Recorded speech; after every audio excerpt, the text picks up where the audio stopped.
Mula sa venue, engranding setup, at program.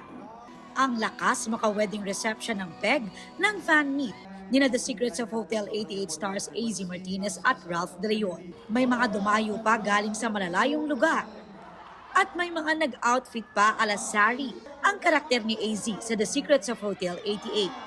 Thank you for being with us every step of the way. Whether we're happy or hindi, nandyan pa rin kayo. Kaya maraming salamat. Hindi ako makahanap ng tamang salita na makaka-describe kung gaano kayo ka-importante sa aming dalawa at kung gaano talaga namin pinapahalagahan itong buong pamilya na to. Speaking of sari, may patis pa si AZ sa mga aabangan ng mga manonood sa The Secrets of Hotel 88, kung saan kasama niya si Ralph as Martin. Ang dami na nag-unfold, sobra. So, ayun, curious din ako makita yung mga comments nila about each secret na nag-unfold.